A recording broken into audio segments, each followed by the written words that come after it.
Hello student, myself Naveen Agarwal and I am chemistry tutor. तो previous lecture में हम लोगों ने क्या देखा था बच्चों कि हम लोगों ने एंथैल्पी ऑफ रिएक्शन के बारे में जाना था।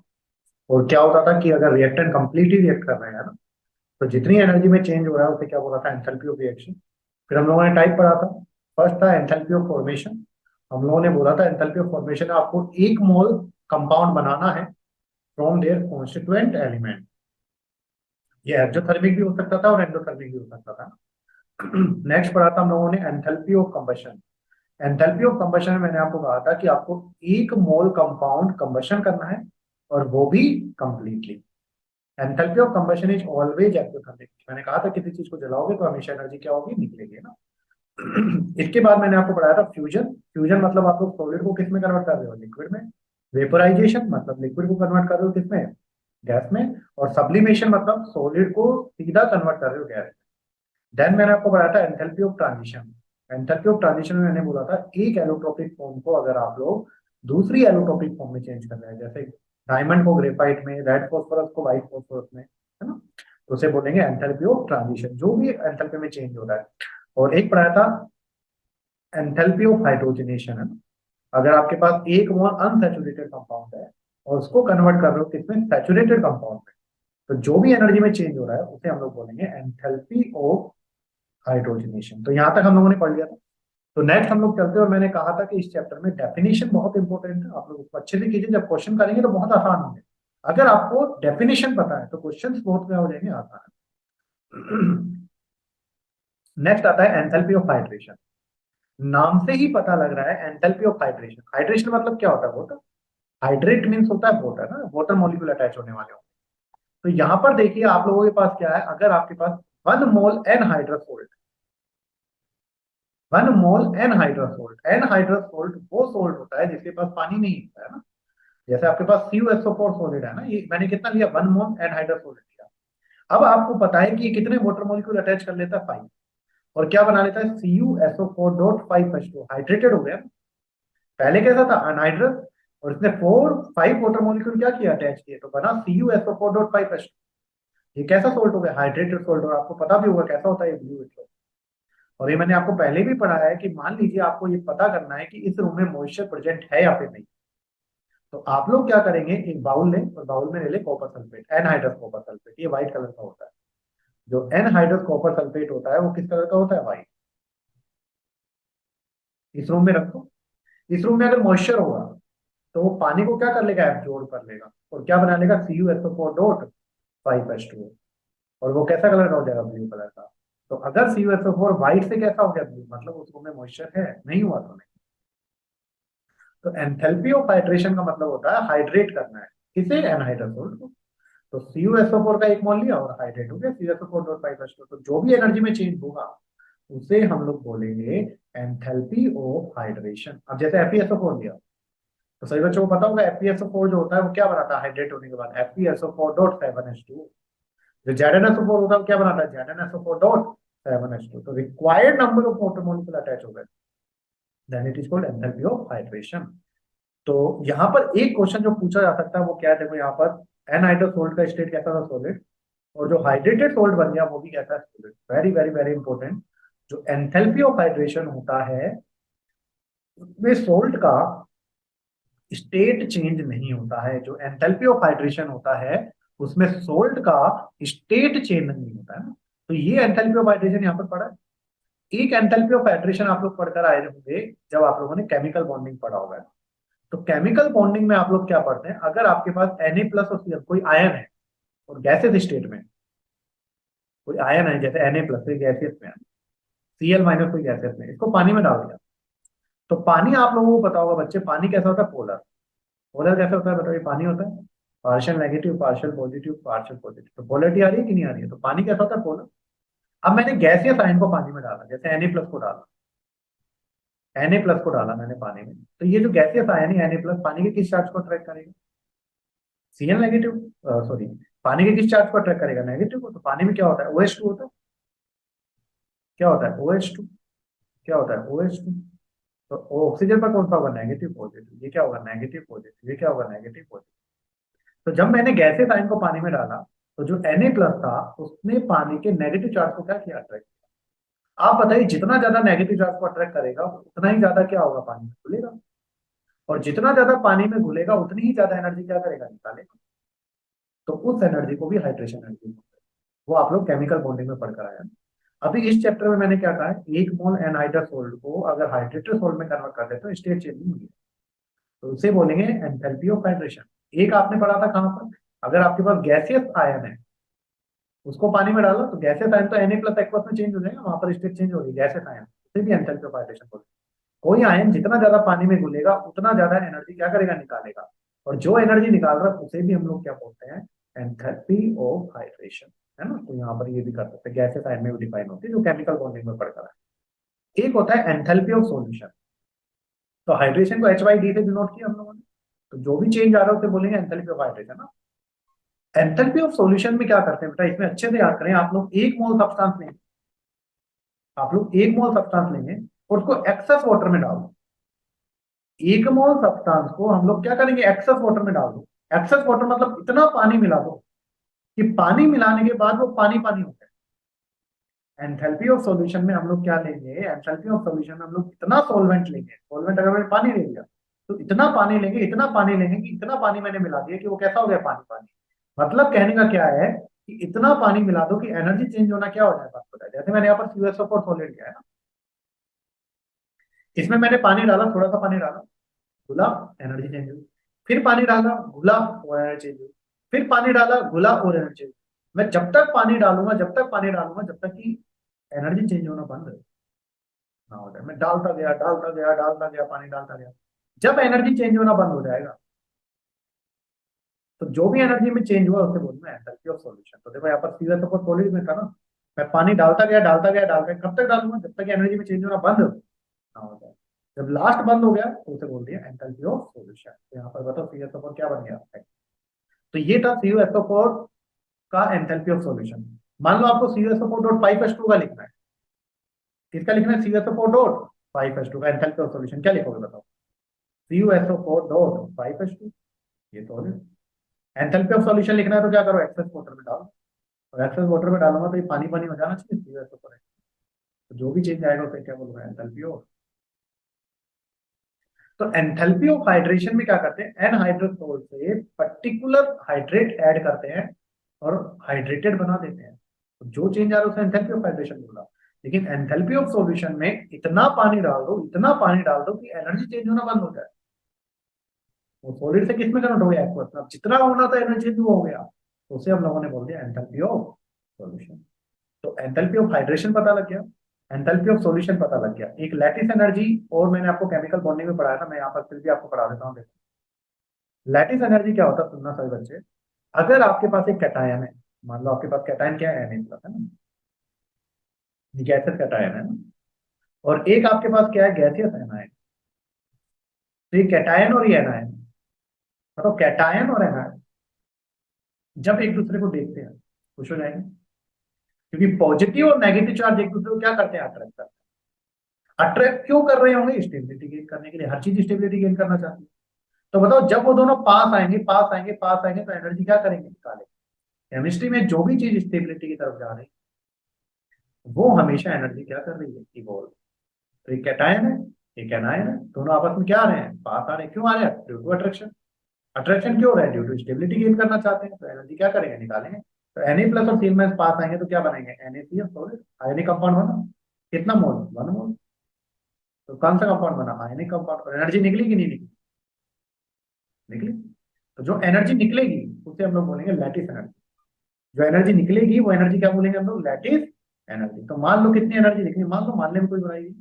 तो लैटिस एनर्जी निकली ना, मतलब मान लो मैंने -10 किलो जूल, तो जो एनर्जी निकली उसे क्या बोला, लैटिस एनर्जी। तो एक चीज आपको याद रखेंगे, लैटिस एनर्जी हमेशा आयनिक कंपाउंड के लिए डिफाइन है, हमेशा।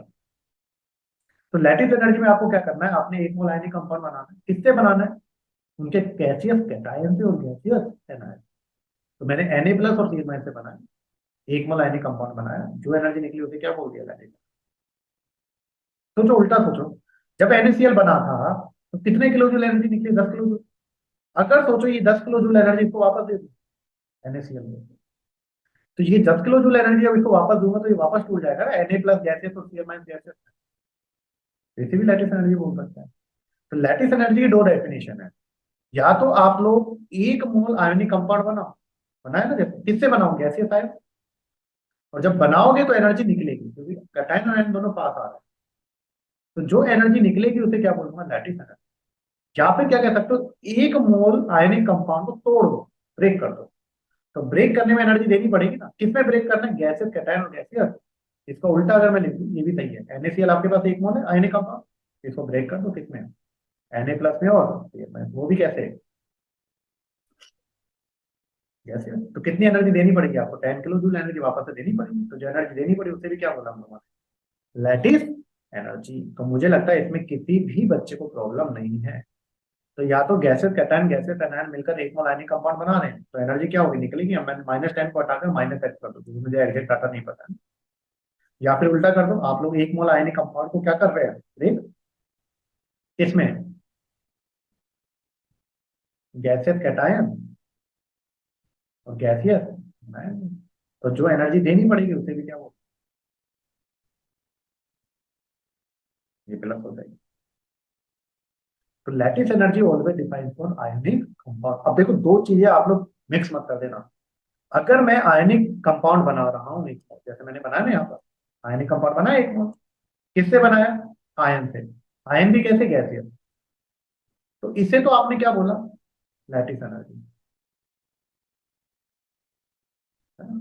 लेकिन सोचो अगर मैं एक मोल आयनिक कंपाउंड बनाता, एक मोल कंपाउंड बनाता फ्रॉम द कॉन्स्टिट्यूएंट एलिमेंट, अब इसमें कौन कौन सा कॉन्स्टिट्यूएंट एलिमेंट आ रहा है, तो सोडियम आ रहा है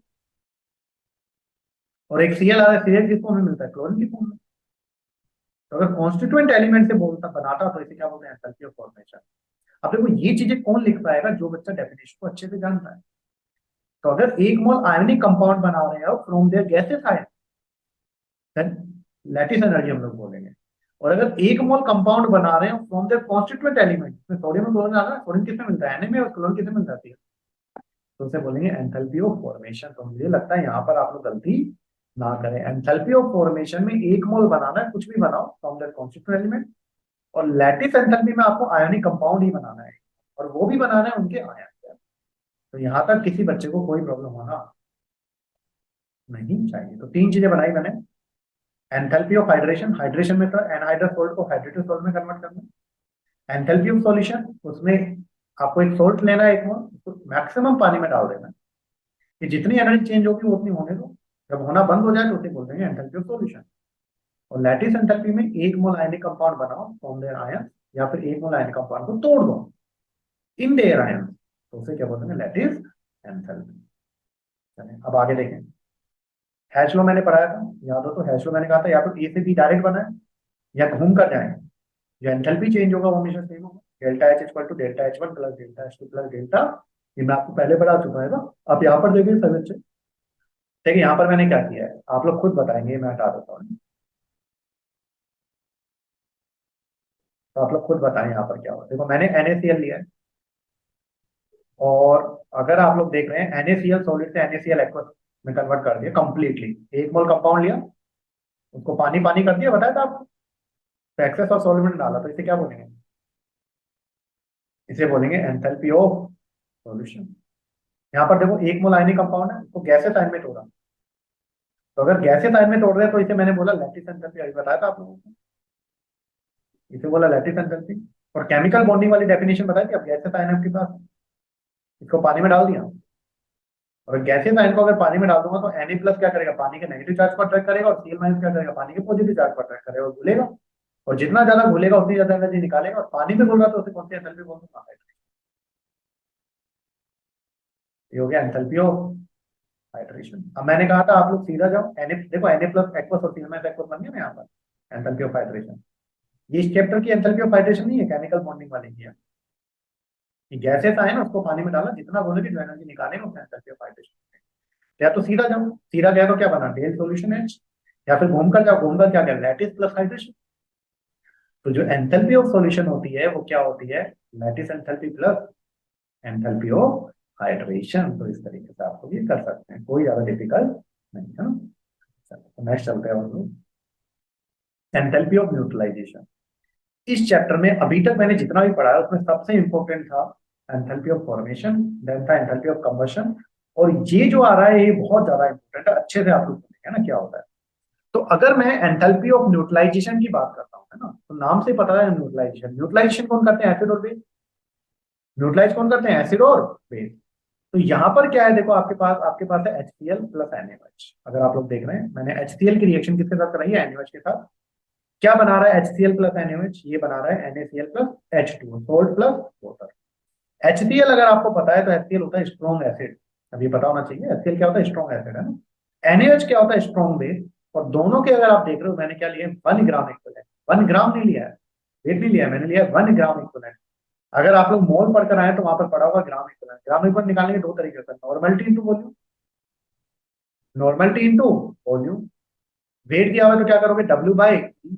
और अगर मोल दिए हुए तो मोल दिए हुए तो क्या करोगे, मोल इंटू एन फैक्टर। ये सही बच्चे याद करें। ग्राम इक्विवेलेंट निकालने के 3 फॉर्मूले याद करने हैं। अगर नॉर्मलिटी और वॉल्यूम दिया हुआ तो एन इंटू वी, किस में होना चाहिए, लीटर में, है ना। या फिर W/E, या फिर mole into n factor. N into v, W/E, mole into n factor, ना, ग्राम इक्विवेलेंट आ जाएंगे। अब मैंने आपको बताया था एक रिएक्शन में ग्राम इक्विवेलेंट हमेशा इक्वली रिएक्ट करते हैं। एक रिएक्शन में ग्राम इक्विवेलेंट हमेशा इक्वली रिएक्ट करते हैं। अब मैंने क्या कहा, आपने स्ट्रॉन्ग एसिड लिया HCl, कितना gram equivalent, 1 gram equivalent. Strong base लिया NaOH, वो कितना लिया, 1 ग्राम इक्विवेलेंट। अगर दोनों के एक एक ग्राम इक्विवेलेंट रिएक्ट कर रहे हैं तो दोनों कंप्लीटली जब रिएक्ट करके क्या बनेंगे, सोल्ट प्लस वाटर। तो यहाँ पर हमेशा एनर्जी निकलेगी, और जो एनर्जी निकलेगी वो कितनी होगी, -57.1 किलो जूल भी बोलते हैं, या फिर इसे -57.4 किलो जूल भी बोलते हैं ना। तो दोनों में से आप लोग जो करना चाहें वो कर लो। मैं यहाँ पर मान लो 4 कर लेता हूँ ना। तो कितनी एनर्जी निकलती है, आप कई होता है 57.1 लिखते हैं, कई होता है 57.4 लिखते हैं, जो भी आप लोग लिखना चाहे ना। तो मान लो यहाँ पर चलो 1 से हम लोग कर लेते हैं, 4 भी निकल सकती है, कई 4 भी लिखते हैं ना, मैं 57.1 लिख देता हूँ। तो एंथैल्पी ऑफ न्यूट्रलाइजेशन कितनी निकली, 57.1 किलो जूल, या फिर निकली -37.1 किलो कैलोरी। माइनस मतलब क्या बता रहा है कि एनर्जी क्या हो रही है, निकल रही है। माइनस बता रहा है कि एनर्जी क्या हो रही है, निकल रही है। तो एनर्जी यहाँ पर कितनी निकलेगी, जब 1 ग्राम इक्विवेलेंट एसिड होगा स्ट्रॉन्ग, और 1 ग्राम इक्विवेलेंट बेस होगा स्ट्रॉन्ग, तो जो एनर्जी निकलेगी वो निकलेगी 57.1 किलो जूल, या फिर 13.7 kilo calorie. Enthalpy of neutralisation हमेशा एक एक ग्राम इक्विवेलेंट के लिए डिफाइन होती है।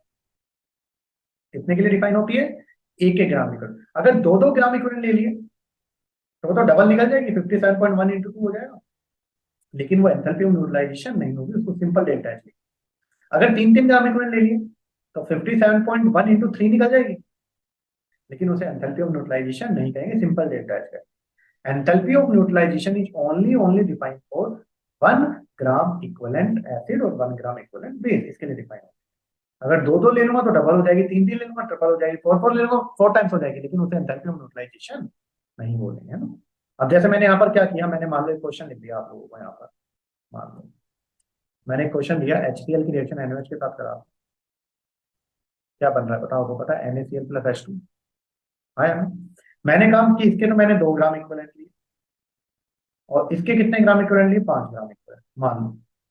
अब आपको पता है स्ट्रॉन्ग एसिड और स्ट्रॉन्ग बेस है, हमें पता है कि जब स्ट्रॉन्ग एसिड और स्ट्रॉन्ग बेस रिएक्शन करते हैं तो जो एंथैल्पी ऑफ न्यूट्रलाइजेशन होता है, जो एंथैल्पी ऑफ न्यूट्रलाइजेशन होता है वो कितना होता है, जब स्ट्रॉन्ग एसिड और स्ट्रॉन्ग बेस रिएक्ट करते हैं तो एंथैल्पी ऑफ न्यूट्रलाइजेशन होता है -57.1 किलो जूल, या -57.1 फोर भी ले सकते हैं, कई होता है 4 भी लेते हैं, जो भी आप लोगों को ऑप्शन की डिमांड होती है वो देंगे।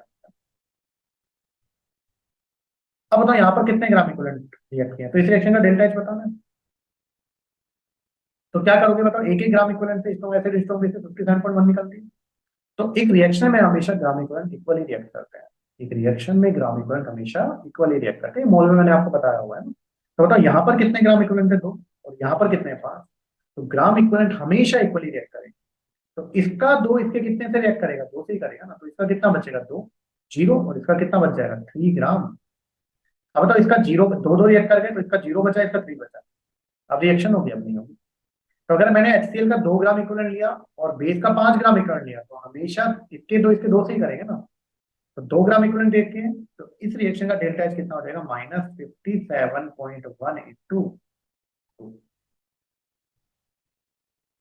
क्लियर। अगर मान लो मैं एसिड का लेता 5 ग्राम इक्विवेलेंट और बेस का लेता 3 ग्राम इक्विवेलेंट, तो तीन तीन से रिएक्ट कर पाएगा। तो बेस का तीन एसिड के तीन से रिएक्ट ही कर पाएगा, बाकी बच जाएगा। तीन करते तो 57.1 इंटू कितना हो जाता है। तो इस तरीके से आप लोग ये क्वेश्चन को सोल्व कर सकते हैं। तो मुझे बताओ 1 ग्राम इक्विवेलेंट एसिड है और 1 ग्राम इक्विवेलेंट आपके पास क्या है, स्ट्रॉन्ग बेस है, तो कितनी एनर्जी निकलेगी 57.1 किलो जूल या फिर 13.7 किलो कैलोरी निकल रही है, इसलिए यहाँ पर नेगेटिव आ रहा है। अगर एसिड और बेस में से कोई भी एक वीक ले लिया, जैसे यहाँ पर देखो वीक एसिड स्ट्रॉन्ग बेस है, एक वीक हो गया ना एसिड, यहाँ पर देखो स्ट्रॉन्ग एसिड वीक बेस है, बेस वीक हो गया, तो यहाँ पर दोनों ही वीक है। तो जो एंथैल्पी ऑफ न्यूट्रलाइजेशन निकलेगी वो 57.1 किलो जूल से क्या निकलेगी, कम निकलेगी। अगर दोनों स्ट्रॉन्ग है और एक ही ग्राम इक्विवेलेंट है तो कितनी निकलेगी बच्चों, 57.1। कोई भी एक वीक आ गया तो 57.1 से क्या निकलेगी, कम निकलेगी। इसका रीजन क्या हम लोग देखते हैं। देखो मैंने एक क्वेश्चन भी कराया हुआ है यहाँ पर, LiOH की रिएक्शन HCl के साथ कराया, LiCl प्लस H2 बना। अब इसमें कितनी एनर्जी निकल रही है, दोनों के एक एक ग्राम इक्विवेलेंट है, कितनी एनर्जी निकल रही है, 34.868 किलो जूल एनर्जी निकल रही है। अब सोचो एसिड और बेस का अगर मैं एक एक ग्राम इक्विवेलेंट लेता हूँ तो निकलनी कितनी चाहिए, 57.1। तो भैया यहाँ निकल कितनी रही है, 34.868। कितने का डिफरेंस आ रहा है, निकलनी चाहिए 57.1 और निकल कितनी रही, 34.868। कितना का गैप आ रहा है, 22.232। तो ये जो 22 किलो जूल, लगभग 22 किलो जूल एनर्जी है, 22 किलो जूल एनर्जी है, वो कहीं तो कहीं कहाँ सुनना ध्यान से। मैंने आपको बताया था जो स्ट्रॉन्ग एसिड और स्ट्रॉन्ग बेस होते हैं वो कंप्लीटली आयनाइज हो जाते हैं। जैसे HCl को पानी में डाल दूंगा पूरा टूट जाएगा, अगर HCl के 100 मॉलिक्यूल हो ना तो पानी में डाल दो तो टूट जाएगा। NaOH के अगर 100 मॉलिक्यूल हो पानी में डाल दो पूरे पूरे टूट जाएंगे। तो जो स्ट्रॉन्ग एसिड और स्ट्रॉन्ग बेस होता है वो कंप्लीटली आयनाइज होगा। अब तो HCl पूरा टूटा हुआ है, बेस पूरा टूटा हुआ है, तो दोनों यहाँ से H प्लस यहाँ से OH एक दूसरे को न्यूट्रलाइज कर देंगे। लेकिन सोचो HCl कैसा है, स्ट्रॉन्ग है, इसके 100 मॉलिक्यूल तो 100 के 2 टूटे हुए हैं, तो आपको 100 के 100 H प्लस मिले हुए यहाँ पर। लेकिन सोचो LiOH कैसा था, वीक बेस, अगर इसके 100 मॉलिक्यूल लूंगा ना तो उसमें से 4-5 ही टूटे हुए पड़े, और टूटेंगे तभी तो OH माइनस बनेगा। बताओ यहाँ पर कितने टूटे हैं, 100 लिए थे केवल 5 टूटे हैं, तो 5 OH माइनस है ना, 95 तो ऐसे ही पड़ा हुआ है ना। अब एसिड यहाँ पर पूरा टूटा हुआ है, बेस यहाँ पर पूरा टूटा ही नहीं, तो बेस पूरा टूटा ही नहीं है तो एसिड और बेस रिएक्ट करके न्यूट्रल होंगे कि नहीं होंगे। तो हमको यहाँ पर क्या करना पड़ेगा, ये वीक बेस है ना, इसको तोड़ना पड़ेगा, ब्रेक करना पड़ेगा, आयोनाइज करना पड़ेगा Li प्लस और OH माइनस में। जब वीक बेस ब्रेक होगा OH माइनस मिलेंगे तभी तो एसिड का H प्लस से रिएक्ट कर पाएंगे। तो ये जो 22.32 एनर्जी कम आ रही है ना, 23 एनर्जी कम आ रही है, वो कहाँ गई, वो इस वीक बेस को आयोनाइज करने में काम आ गई। निकलनी चाहिए थी 57.1, निकली कितनी 34.868, तो 22.232 कहाँ गया, इस वीक को आयनाइज करने में। तो तोड़ेगा तभी Li प्लस OH माइनस बनेगा और तभी वो तो 1 ग्राम इक्विवेलेंट एसिड और 1 ग्राम इक्विवेलेंट बेस जब रिएक्ट करते हैं तो निकलनी चाहिए 57.1 किलो। अगर उससे कम निकल रही है ना तो जो भी डिफरेंस होगा ना वो वीक को आयनाइज करने में क्या आ जाता है, काम है। तो मुझे लगता है यहाँ पर कोई दिक्कत होनी नहीं चाहिए। जैसे मान लो मैंने एक क्वेश्चन बनाया, एक एसिड HA है ना, ये NaOH के साथ रिएक्शन कर रहा है और बताओ कितनी एनर्जी निकाल रहा है -50 किलो जूल। तो आपको पता है ये तो स्ट्रॉन्ग बेस है, ये कैसा है, वीक है। तो बताओ एक एक ग्राम इक्विवेलेंट लूंगा तो निकलनी कितनी चाहिए, 57.1 किलो जूल निकलनी चाहिए, और निकली कितनी है 50 किलो जूल। तो कितना डिफरेंस है, 7.1 किलो जूल का डिफरेंस आया ना। तो ये 7.1 किलो जूल गया था, ये इस वीक को आयोनाइज करने में चला गया, इस वीक को आयोनाइज करने में चला गया। तो HA का अगर पूछा गया कि आयोनाइजेशन, हीट ऑफ आयोनाइजेशन कितना है, तो आप बोल दो 7.1। तो इस तरीके से आप लोग कर सकते हैं। तो मैंने क्या बताया, अगर दोनों स्ट्रॉन्ग है, स्ट्रॉन्ग एसिड स्ट्रॉन्ग बेस, तो कितनी निकलेगी 57.1 किलो जूल। दुनिया का कोई जो है ना एक एक ग्राम इक्विवेलेंट ले रहे हैं तो, या फिर 13.7 किलो कैलोरी, कोई भी एक वीक आ गया तो 57.1 किलो जूल से कम निकलेगी। अच्छा सबसे कम कितनी निकलेगी, अगर दोनों ही वीक हो तो खूब मेहनत करना पड़ेगा। तो वीक हुआ तो 57.1 किलो जूल से कम निकलेगी, लेकिन दोनों ही वीक है तो और भी कम निकलेगी ना। और एक केस देखो, केमिस्ट्री पढ़े एक्सेप्शन ना, ऐसा पॉसिबल नहीं है ना। तो एक केस वेरी वेरी इंपॉर्टेंट आपको याद करना है, अगर HF की रिएक्शन में स्ट्रॉन्ग बेस के साथ कराता हूँ, इसकी रिएक्शन HF की रिएक्शन स्ट्रॉन्ग बेस के साथ कराता हूँ तो जो एनर्जी निकलती है वो 57.1 किलो जूल से ज्यादा निकलेगी। याद कर लो, अगर HF की रिएक्शन स्ट्रॉन्ग बेस के साथ कराता हूँ, एक एक ग्राम इक्विवेलेंट लेता हूँ, तो जो एंथैल्पी ऑफ न्यूट्रलाइजेशन होगा 57.1 किलो जूल से ज्यादा होगा, या कह सकते हैं 13.7 किलो कैलोरी से क्या होगा, ज्यादा होगा। इसका रीजन क्या देता है, चेपते हैं जो भी चीजें हैं वो जबरदस्ती चेप रहे हैं। कहता है एचएफ में जो एफ माइनस है ना उसका साइज कैसा होता है, छोटा होता है। छोटा होता है, चार्ज डेंसिटी क्या होती है, ज्यादा। तो जब ये पानी में जाएगा तो पानी के पॉजिटिव चार्ज को ज्यादा अट्रैक्ट करेगा, तो ज्यादा घुल जाएगा, ज्यादा घुल जाएगा तो ज्यादा एनर्जी निकाल, तो इतनी ज्यादा एनर्जी निकाल देगा कि जब हम लोग सभी को ऐड करेंगे तो 57.1 किलो जूल से क्या हो जाएगी, ज्यादा हो जाएगी। तो बस आप लर्न कर लें, एचएफ के केस में जो एंथैल्पी ऑफ न्यूट्रलाइजेशन होता है वो 57.1 किलो जूल से क्या होता है, ज्यादा होता है। क्यों ज्यादा होता है, एफ माइनस फाइव छोटा होता है, चार्ज डेंसिटी ज्यादा होती है, पानी में जाएगा ज्यादा उगलेगा, ज्यादा उगलेगा, हाइड्रेशन एनर्जी ज्यादा निकल जाएगी। 57.1 किलो जूल से ज्यादा हो जाएंगे एंथैल्पी ऑफ न्यूट्रलाइजेशन। तो तीन चीजें आपको पढ़नी है न्यूट्रलाइजेशन में। पहला स्ट्रॉन्ग एसिड, स्ट्रॉन्ग में 1 ग्राम इक्विवेलेंट कितनी निकली, 57.1 किलो जूल या 13.7 किलो कैलोरी। कोई भी एक वीक हो गया या दोनों वीक हो गए तो 57.1 किलो जूल से कम निकलेगी, और अगर एचएफ का केस है तो 57.1 किलो जूल से ज्यादा निकलेगी। तो ये तीन चीजें जो आपको लर्न करनी है ना। नेक्स्ट आता है enthalpy of atomisation. Enthalpy of atomisation क्या होता है, नाम से ही पता लग रहा है, एंथैल्पी ऑफ एटोमाइजेशन मतलब एटम में कन्वर्ट करना है सभी को। एंथैल्पी ऑफ एटोमाइजेशन का मतलब क्या है कि आपको किसमें कन्वर्ट करना है, एटम। रटना नहीं है, चीजों को सुने, एक बार आप लोग थोड़ा फोकस्ड होकर सुनेंगे तो चीजें आपको समझ में आएंगी, है ना। और थोड़ा पेशेंस रखें, कोई भी चीज हम लोग जब पहली बार पढ़ते हैं, मैं बार बार बोल चुका हूँ, अजीब लगता है, दूसरी बार पढ़ेंगे कंफर्टेबल होगा, तीसरी बार आपको लगेगा यार इसमें तो कुछ है ही नहीं, है ना। तो चीजों को इस तरीके से करना है। अगर आप लोगों ने लेक्चर देख रहे हैं, पहली बार में आप लोगों को अच्छे समझ में आ गया, दूसरी बार आप लोग 2x मोड पर एक और बार देख लें, ताकि चीजें वापस से सुनेंगे आपको रिवाइज हो जाएगा, और फिर उसको क्या कर रहे हैं, रीड कर रहे हैं, चीजें क्या हो जाएंगी, क्लियर हो जाएगी, है ना। तो कोई भी चीजें डिफिकल्ट नहीं है, डिफिकल्ट तब तक है जब तक समझ में नहीं आएगी। और थोड़ा अपने ऊपर फेथ रखें, फेथ रखेंगे सारे काम होंगे। आप लोगों से बहुत आसान क्वेश्चन है, हम लोग सोल्व करेंगे तो आपको पता लग जाएगा। नाम देखो, एंथैल्पी ऑफ एटोमाइजेशन, ये मतलब एटोमाइजेशन मतलब जो भी चीज है एक मोल उसको एटम में कन्वर्ट करना है। कौन सा एटम, गैसेस एटम। मैं हूं, मेरा एंथैल्पी ऑफ एटोमाइजेशन निकालना है, मुझे पूरा तोड़ दो, किस में कन्वर्ट कर दो, मुझे गैसेस एटम में। तो जब गैसेस एटम में कन्वर्ट कर दो तो इसे क्या बोल दूंगा, enthalpy of atomisation. Heat absorb for dissociation of 1 mole of substance into gaseous atom. मतलब मुझे तोड़ना है तो एनर्जी निकलेगी या देनी पड़ेगी, मुझे तोड़ना है तो हमेशा देनी पड़ेगी ना। तो एंथैल्पी ऑफ एटोमाइजेशन हमेशा हमेशा कैसा प्रोसेस, एंडोथर्मिक प्रोसेस। अगर आपको मुझे तोड़ना है तो आपको भैया मुझे एनर्जी देनी ही पड़ेगी, तभी मैं गैसेस एटम में तोड़ूंगा। अब देखो मुझे क्या लिखना है, enthalpy of atomization of hydrogen. तो enthalpy of atomization of hydrogen लिखना है, मतलब हाइड्रोजन का कितना मोल लेना है, एक मोल। और जो भी इसमें सब तोड़ दो, सब तोड़ दो, किस में कन्वर्ट करना है, गैसेस एटम, चूरा चूरा कर दो, गैसेस एटम में कन्वर्ट कर दो। तो देखो यहाँ पर कितनी एनर्जी देनी पड़ेगी, आपको ये रखना नहीं है पर देनी पड़ेगी ना, फोर 35.8 किलो। यहाँ पर देखो क्या है, एंथैल्पी ऑफ एटोमाइजेशन लिखना है मुझे किसका, CH4 का। आप खुद सोचो, एंथैल्पी ऑफ एटोमाइजेशन लिखना है CH4 का, तो एक मोल CH4 ये लिया मैंने, चूरा चूरा कर दो इसको, गैसेस एटम में तोड़ दो, सब कुछ तोड़ दो जितने भी बॉन्ड है। तो होता है इसमें क्या, गैसेस एटम में तोड़ दो, कार्बन आ जाएगा, और कितना हाइड्रोजन है, तो वो gases atom enthalpy of atomisation कितना लगता है, 1665 किलो जूल पर मोल लगता है। आपने देखा भी होगा CH4 में कितने CH4 होते हैं, 4 CH4, सारे तोड़ दो, कुछ नहीं छोड़ना आप लोग, ये सब तोड़ दिया, और किसमें कन्वर्ट कर दिया, गैसेस एटम। नेक्स्ट मुझे लिखना है enthalpy of atomization of sodium. Sodium कैसा होता है, मेटल, और मेटल जनरली किस स्टेट में होता है, सॉलिड स्टेट में। तो इसका कितना मोल लूंगा मैं, एक मोल। कितना मोल लूंगा, एक मोल। आपको लगेगा सर ये क्या बकवास है, enthalpy of atomization of sodium, sodium का लिखना है, ये तो एक ही दिख रहा है मुझे, इसको कैसे तोड़ना है, नहीं बेटा, यहाँ पर देखो कितना मोल है।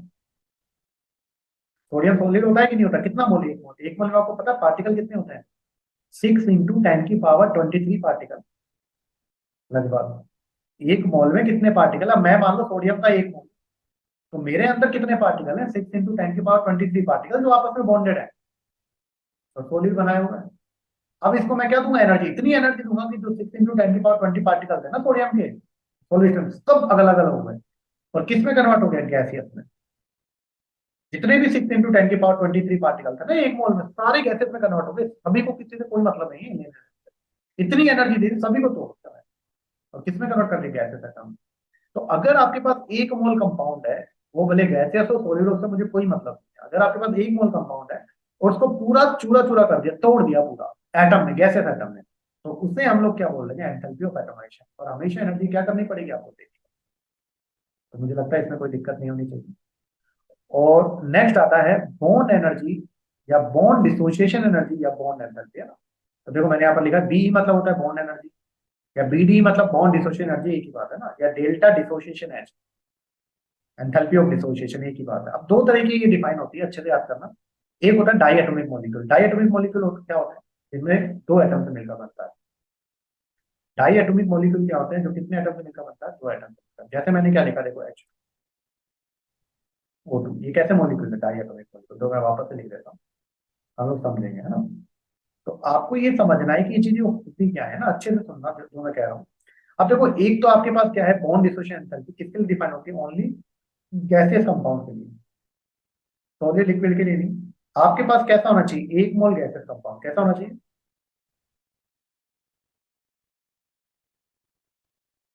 ये ना गैसियस मॉलिक्यूल। आपके पास एक मोल गैसेस होना चाहिए। एटोमाइजेशन में मुझे मतलब नहीं था सब्सटेंस कैसा है, उसको गैसेस एटम में तोड़ना था, बस मुझे इतना पता है। लेकिन बॉन्ड डिसोसिएशन एनर्जी में जो आपके पास सब्सटेंस होना चाहिए ना बच्चे, वो एक मोल गैसियस लेना है बस। अब सबसे पहले डाई एटॉमिक मॉलिक्यूल की बात करता हूँ। देखो मुझे लिखना है bond dissociation enthalpy of hydrogen. Dissociation है ना, तो हाइड्रोजन गैसियस ही तो होता है, तो इसका कितना मोल ले लूँ, एक मोल। और इसको पूरा तोड़ लो, इसको भी पूरा तोड़ना है, किसमें टूट जाएगा, टू एच।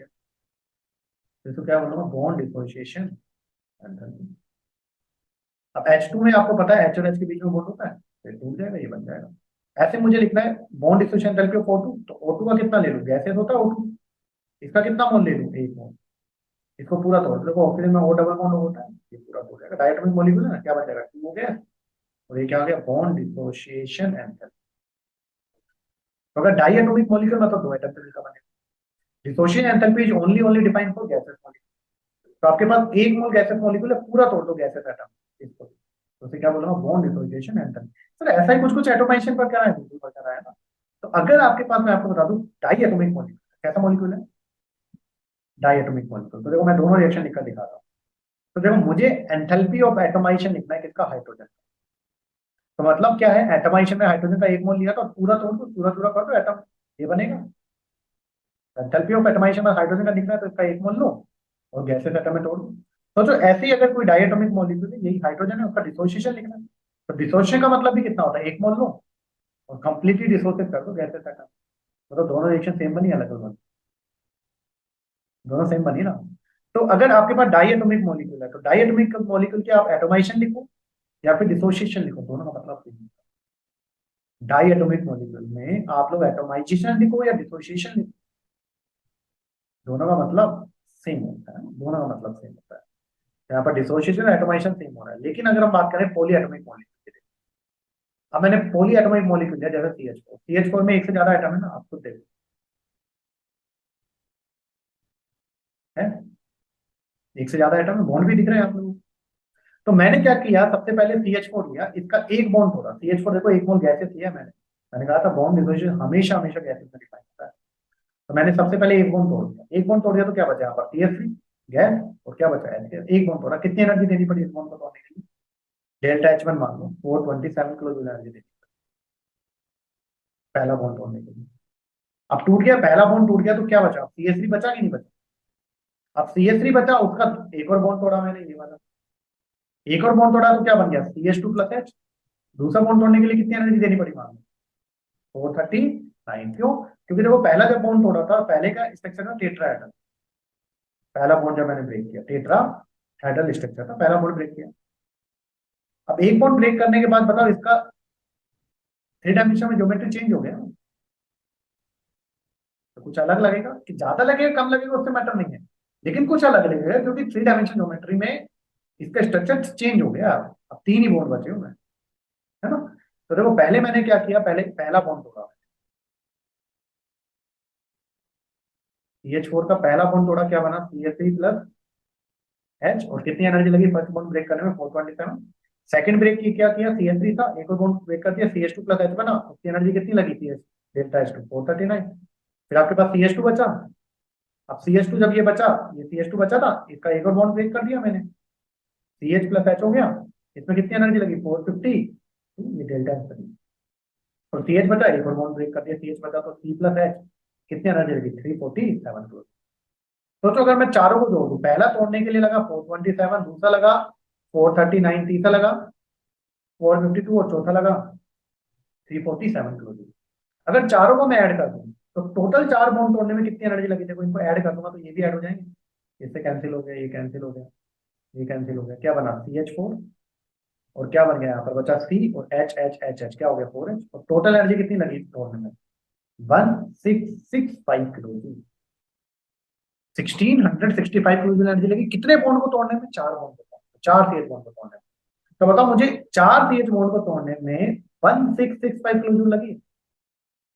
तो एवरेज एक बॉन्ड को अगर आपको ब्रेक करना है, एवरेज एक बॉन्ड को अगर आपको ब्रेक करना है तो कितनी एनर्जी लगेगी? तो हम निकालेंगे, मीन निकालेंगे ना, तो मीन बॉन्ड डिसोसिएशन एंथैल्पी कितनी लगेगी? 1665 अपॉन 4। तो ये एक को ब्रेक करने में लगेगी नहीं लगेगी? लगभग लगभग आप लोग अगर इसको करेंगे तो देखो, आप लोग कट करो यहाँ पर कितना आएगा लगभग।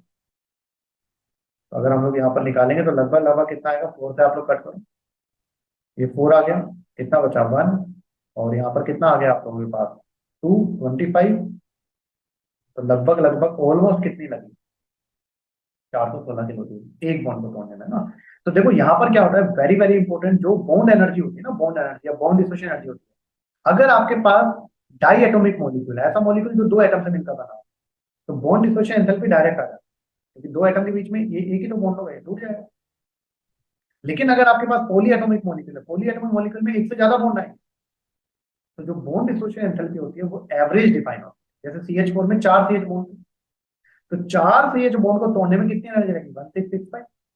तो बॉन्ड डिसोसिएशन कैसे डिफाइन होती है? मीन एवरेज कितना आया था? 1665 बाय 4। ऐसे ही क्वेश्चन पूछे, जैसे मान लो आपके पास पानी है, H2 है, क्या है आपके पास? H2। अब सभी बच्चों को पता है H2 में कितने बॉन्ड होते हैं? पॉली एटॉमिक है यहाँ पर, 2 से ज्यादा एटम है।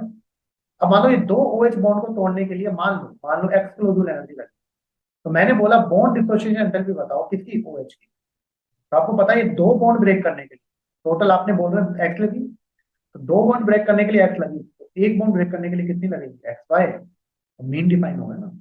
पानी के दोनों बॉन्ड तोड़ने के लिए अगर एक्स लग रही है, तो जो बॉन्ड डिसोसिएशन एंथैल्पी होगी ना OH बॉन्ड की, तो इसको एक को तोड़ने के लिए क्या है? ये एवरेज। तो हमेशा जो डिसोसिएशन एंथैल्पी होते हैं डाइएटॉमिक मॉलिक्यूल के लिए तो जो होती है वही होती है, लेकिन जो पॉली एटॉमिक मॉलिक्यूल है उसके लिए क्या डिफाइन होती है? एवरेज। क्या डिफाइन होती है? एवरेज। अब देखो डिफरेंस क्या है, सुनना ध्यान से, एटोमाइजेशन और बॉन्ड डिसोसिएशन में। मैंने बोला एटोमाइजेशन लिखो हाइड्रोजन का, मतलब एटम में कन्वर्ट करना, आप लोग एक मोल लो और तोड़ दो गैसेस एटम में। मैंने बोला बॉन्ड डिसोसिएशन एंथैल्पी लिखनी है हाइड्रोजन की, तो वही हाइड्रोजन का एक मोल लो और डिसोशिएट कर दो। तो दोनों के लिए सेम आया, अलग अलग आया? अलग, सेम सेम आया। तो डाइएटॉमिक मॉलिक्यूल के लिए एटोमाइजेशन और डिसोसिएशन दोनों सेम आएंगे। लेकिन सोचो अगर मुझे एंथैल्पी ऑफ एटोमाइजेशन लिखना है CH4 की, तो CH4 का कितना मोल लो? एक मोल लो और पूरा तोड़ दो गैसेस, सब तोड़ दो जो भी है। तो बताओ कितनी एनर्जी लगी यहाँ पर? 1665 किलो जूल। लेकिन मुझे लिखना है एंथैल्पी ऑफ डिसोसिएशन किसका? CH4 का। तो एंथैल्पी ऑफ डिसोसिएशन CH4 का लिखना है, तो आपको पता है CH4 का चारों बॉन्ड तोड़ने में कितनी एनर्जी लगी? 1665 किलो जूल। और मैंने कहा था अगर पॉलीएटॉमिक मॉलिक्यूलर डिसोसिएशन कितने कितने के लिए डिफाइन होता है? एक बॉन्ड के लिए। तो 4 बॉन्ड को तोड़ने के लिए लगी 1665, तो एक बॉन्ड को तोड़ने के लिए 166 बाय 4 कितना? तो अगर आपसे पूछा जाए एंथैल्पी ऑफ एटोमाइजेशन बताओ CH4, तो आप बोलोगे 1665। सब जो है सब तोड़ दिया गैस ऐसा। लेकिन डिसोसिएशन पूछा गया, तो डिसोसिएशन हमेशा एवरेज डिफाइन होती है।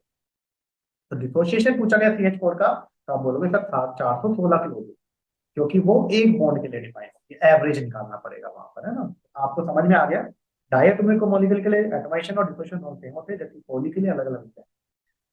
पॉली में एटोमाइजेशन तो पूरा तोड़ दो, पूरा तोड़ने में जितनी लगी, डिसोसिएशन में क्या करेंगे? एवरेज निकालेंगे, है ना।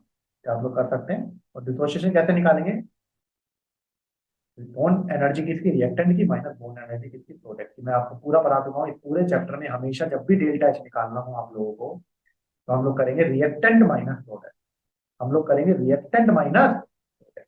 लेकिन 2 केस में मैंने आपको नहीं, सॉरी, अगर आप लोगों को डेल्टा एच निकालना है, सॉरी डेल्टा एच अगर आपको निकालना है इस चैप्टर में, तो हम लोग क्या करेंगे? प्रोडक्ट की एनर्जी माइनस रिएक्टेंट की एनर्जी पूरे चैप्टर में। लेकिन 2 केस ऐसे होंगे जहां पर क्या करेंगे? Reactant minus product. वो होगा, मैंने कहा था, या तो तोड़ना डिसोसिएशन का केस, या फिर जलाना कंबशन का केस।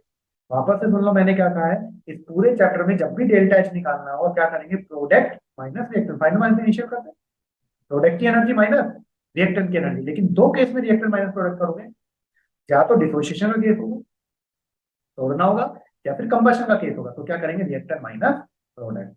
और एक लास्ट देखो यहाँ पर रेजोनेंस एनर्जी। अब रेजोनेंस आपको पता है बेटा, रेजोनेंस आप लोग पढ़ के आए हैं, कॉन्जुगेटेड सिस्टम में होता है। किस सिस्टम में होता है, कॉन्जुगेटेड। जैसे बेंजीन है ना, तो बेंजीन ऐसी भी स्ट्रक्चर होती है, और आपको पता है बेंजीन का ऐसा भी स्ट्रक्चर होता है। तो पहले pi bond pi electron cloud यहाँ पर था, और फिर क्या हो गया, ये वाला यहाँ आ गया, ये वाला आ गया, यहाँ वाला शिफ्ट हो गया ना। तो ये पाई इलेक्ट्रॉन क्लाउड शिफ्ट हो रहे हैं, मतलब क्या हो रहा है, रेजोनेंस।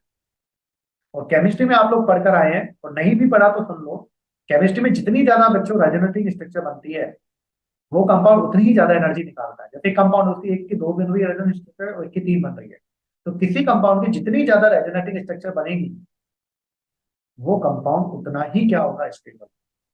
वो कंपाउंड उतना ही क्या होगा, स्टेबल होगा।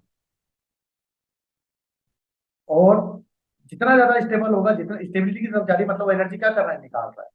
तो हमेशा जो रेजोनेंस एनर्जी होगी ना, वो हमेशा एक्सोथर्मिक प्रोसेस होगा। केमिस्ट्री में जो कंपाउंड जितनी ज्यादा रेजोनेटिंग स्ट्रक्चर बनाता है, उतनी ज्यादा एनर्जी निकालता है, जितनी ज्यादा एनर्जी निकालेगा वो कंपाउंड उतना ही ज्यादा क्या होगा, स्टेबल।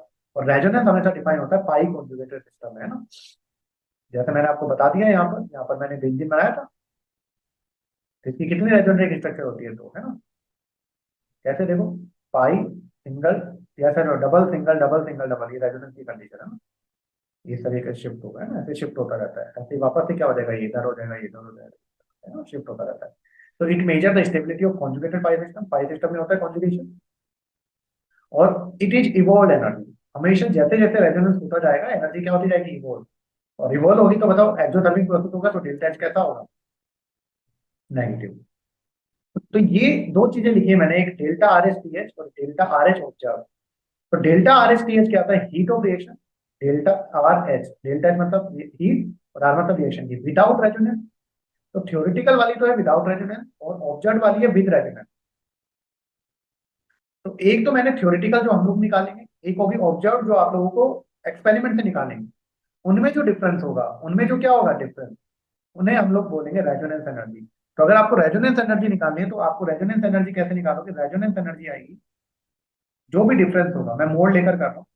एक तो कौन सा, थ्योरेटिकल वाला, और एक कौन सा, ऑब्जर्व वाला। मोड लेकर मैं सोल्व कर रहा हूँ, है ना। इसे रेजोनेंस एनर्जी बोलेंगे। और रेजोनेंस एनर्जी हमेशा क्या होगी, ऑलवेज। तो जो भी आंसर आएगा वो उसको क्या कर दोगे, हमेशा नेगेटिव। सर हमें समझ में नहीं आया आप क्या बोलना चाह रहे हो, मैं एक क्वेश्चन सिंपल सा बता रहा हूँ, बाकी क्वेश्चन जब डिस्कस करूंगा तो आपको पता लग जाएगा। जैसे क्वेश्चन क्या आएगा रेजोनेंस एनर्जी का, सीखने के लिए बता रहा हूँ केवल, है ना। जैसे मैंने कहा कि मान लीजिए आपके पास एक बेंजीन है, बेंजीन नहीं, आपके पास मान लो साइक्लोहेक्सीन है। एक 6 मेंबर रिंग थी, यहाँ पर एक पाई बॉन्ड था, है ना। इसका हाइड्रोजनेशन किया, और ये बन गया साइक्लोहेक्सेन। एक बॉन्ड ब्रेक हुआ, दो एक होकर एच एच लग गया, है ना। तो मान लो आप लोगों को एग्जामिनर ने इसका डेल्टा एच कितना दिया हो, मान लो, मानने में कोई बुराई नहीं, डेल्टा एच दिया हुआ इसका x1। हालांकि हीट ऑफ हाइड्रोजनेशन हमेशा एक्सोथर्मिक होता है, एनर्जी निकलेगी, पर मान लो कि मैं केवल मैग्नीट्यूड की बात कर रहा हूँ, है ना। तो एक रिएक्शन दी हुई, इसका डेल्टा एच कितना दिया हुआ है, x1। अब आपको बेंजीन दिया हुआ है। अब बताओ, अगर आपको पास बेंजीन दिया हो, बेंजीन का हाइड्रोजन करना है, तो आपको पता है 3 पाई बॉन्ड है। तो 3 पाई बॉन्ड, एक को तोड़ने के लिए एक एच टू, तो 3 को तोड़ने के लिए 3 एच टू, तो ये क्या बन जाएगा, ये।